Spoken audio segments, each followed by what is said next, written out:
નમસ્કાર મિત્રો, અમારા વિડીયોમાં આપ સૌનું હાર્દિક સ્વાગત છે.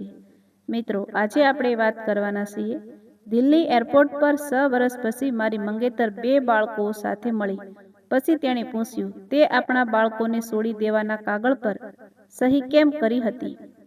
મારી બેંગ્લોરની ફ્લાઇટ 2 કલાક મોડી હતી અને એ જ વિલંબે મને એ સત્ય બતાવી દીધું જે મારો પરિવાર 6 વર્ષથી મારાથી છુપાવી રહ્યો હતો.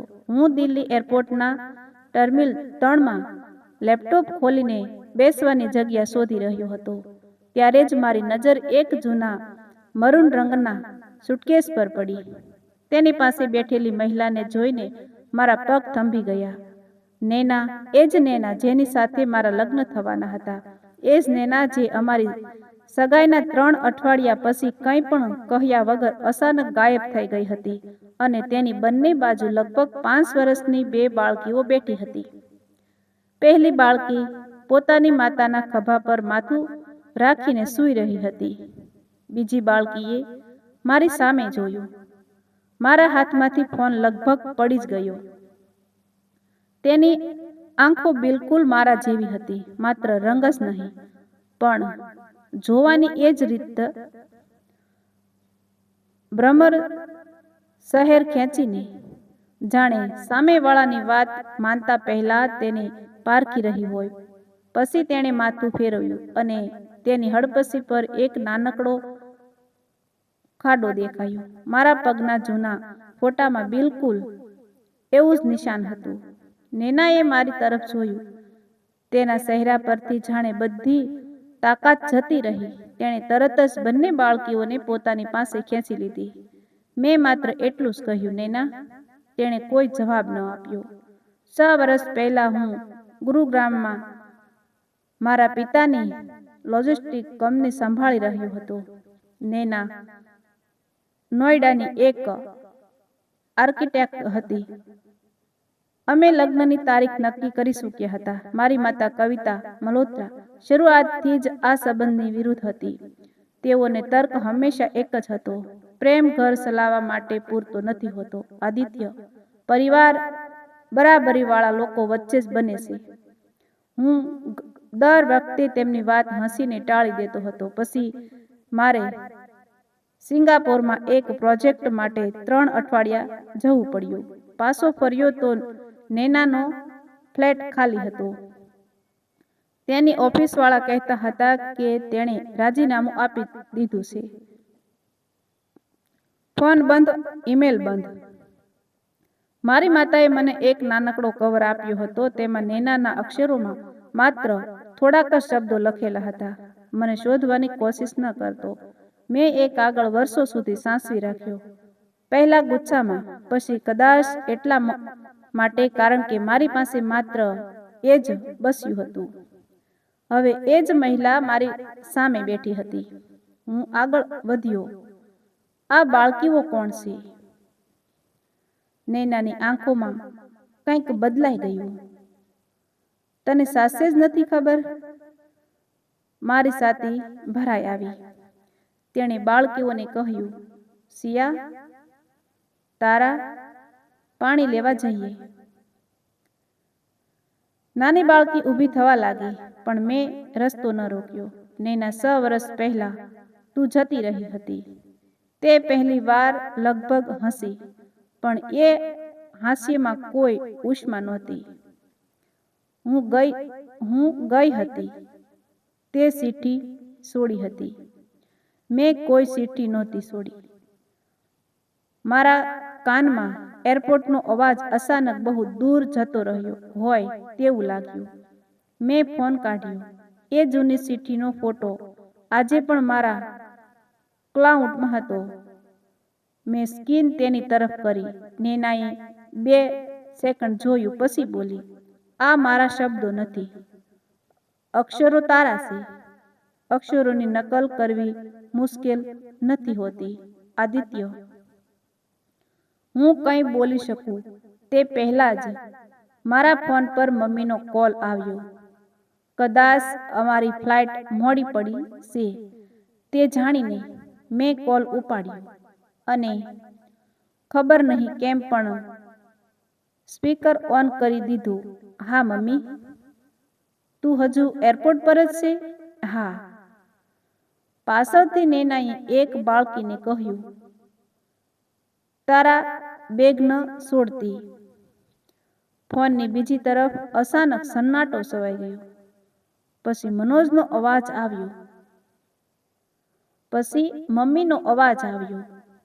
ત્યાં કોણ છે? મેં નેના તરફ જોયું. એ જ જેને તમે કહ્યું હતું કે હું ફરી ક્યારેય નહીં જાઉં. જો મમ્મીએ ઊંડો શ્વાસ લીધો. પછી બહુ ધીમેથી બોલ્યા, આદિત્ય, તેની સાથે વાત ન કરતો. મારી આંગળીઓ ફોન પર કસી ગઈ. કેમ? આ વખતે જવાબ આપતા પહેલા તેમને કદાચ એવું લાગ્યું કે મેં સ્પીકર બંધ કરી દીધું છે. પણ મેં બંધ નહોતું કર્યું. મેં સાફ શબ્દોમાં સાંભળ્યું. એ છોકરીએ 6 વર્ષ પહેલા પોતાની ઓકાત સમજી લેવી જોઈતી હતી. નેના બિલકુલ સ્થિર થઈ ગઈ. મેં પૂછ્યું, તમે શું કર્યું હતું મમ્મી? મમ્મીએ ફોન કાપી નાખ્યો. મેં તરત જ બેંગલુરુના રોકાણકારોને મેસેજ કરી દીધો કે મારી મીટિંગ રદ છે. નેનાએ માથું હલાવ્યું.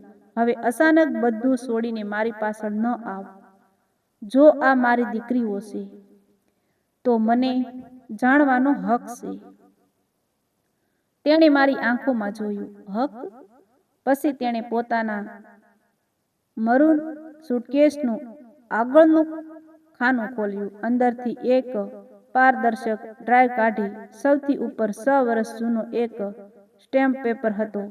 તેના પર મારું પૂરું નામ હતું. મારા પાન કાર્ડના છેલ્લા 4 આંકડા હતા અને નીચે બિલકુલ મારા જેવા દેખાતી સહી હતી. નેનાએ એ કાગળ મારી તરફ લંબાવ્યો. તો પહેલા એ જણાવ, આદિત્ય. હવે તેનો અવાજ ધ્રુજી નહોતો રહ્યો. જ્યારે હું 3 મહિનાની ગર્ભવતી હતી ત્યારે તે એવું કેમ લખીને આપ્યું હતું કે તારે મારી કે મારા થનાર બાળકો સાથે કોઈ સંબંધ નથી રાખવો? મેં નીચે તારીખ જોઈ. એ દિવસ તો હું ભારતમાં હતો જ નહીં.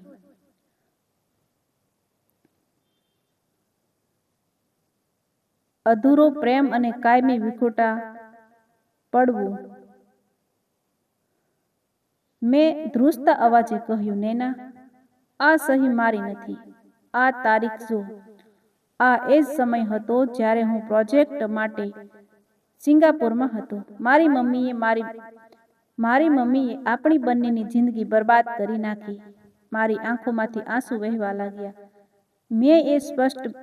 મેં એ સ્ટેમ્પ પેપર હાથમાં કસડી નાખ્યો. હું સોગંદ ખાઉં છું નેના, મને આ વિશે કંઈ ખબર નહોતી. મેં તને ક્યારેય તરછોડી નહોતી. નૈનાની આંખોમાં હવે કોઈ આશ્ચર્ય કે ગુસ્સો નહોતો, માત્ર એક ખાલીપો અને ઊંડી ઉદાસી હતી. તેણે શાંતિથી એક કસડાયેલા કાગળ મારા હાથમાંથી પાછો લીધો અને ફાઇલમાં મૂકી દીધો. મને ખબર છે આદિત્ય, તેણે ધીમેથી કહ્યું. થોડા વર્ષ પછી જ્યારે હું સંઘર્ષ કરી રહી હતી ત્યારે મને સમજાઈ ગયું હતું કે આ કાવતરું તારી મમ્મીનું જ હતું. તારા અક્ષરોની નકલ કરવી પણ તેમના માટે મોટી વાત નહોતી. તો પછી તે મારો સંપર્ક કેમ ન કર્યો? મને કેમ ન જણાવ્યું કે હું પિતા બનવાનો છું? આપણે બધું ઠીક કરી શક્યા હોત. મારો અવાજ હવે તૂટી રહ્યો હતો. નેનાએ સુટકેસનું હેન્ડલ પકડ્યું અને મારી આંખોમાં સીધું જોયું. કારણ કે તું ક્યારેય તારી માતાની વિરુદ્ધ જઈ શકે તેમ નહોતો. આદિત્યએ તે પણ માત્ર એક નાનકડી ચિઠ્ઠી પણ વિશ્વાસ કરી લીધો અને 6 વર્ષ સુધી મને શોધવાની એક પણ કોશિશ ન કરી. જ્યારે મને તારી સૌથી વધુ જરૂર હતી ત્યારે હું રસ્તા પર એકલી હતી અને મારા ગર્ભમાં 2 જીવ હતા. ત્યારે મારી પાસે કોઈ નહોતું. મેં રડતા રડતા તેના હાથ પકડવાની કોશિશ કરી. મને એક તક આપ નૈના. મને મારી ભૂલ સુધારવા દે. આ મારી દીકરીઓ છે. તેણે ધીમેથી પણ મક્કમતાથી પોતાનો હાથ પાછો ખેંચી લીધો. ના, આ માત્ર મારી દીકરીઓ છે. આદિત્ય, મેં તેમને એકલી ઉછેરી છે. જે પરિવારે પોતાના અહંકાર અને પૈસા માટે પોતાના જ વંશને તરછોડી દીધો, એ પરિવારનો પડછાયો પણ હું મારી દીકરીઓ પર ક્યારેય પડવા નહીં દઉં. ત્યાં જ ઇન્ટરકોમ પર તેમની ફ્લાઇટમાં બોર્ડિંગની ફાઇનલ જાહેરાત થઈ.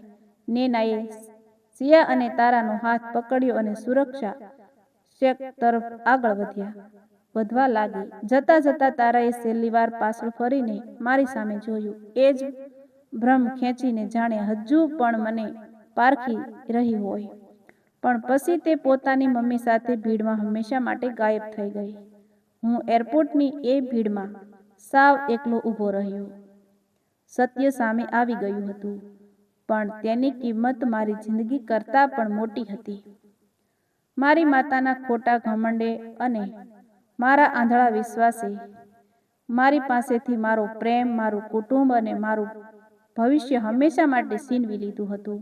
હવે મારી પાસે એક આલીશાન ઘર હતું, સફળ બિઝનેસ હતો, પણ એ માણવા માટે હવે હું અંદરથી સાવ મરી ચૂક્યો હતો. તો મિત્રો, જો વિડીયો પસંદ આવ્યો હોય તો અમારી ચેનલ લાઇક, શેર અને સબસ્ક્રાઈબ કરી દેજો આવા જ નવા વિડીયો જોવા માટે.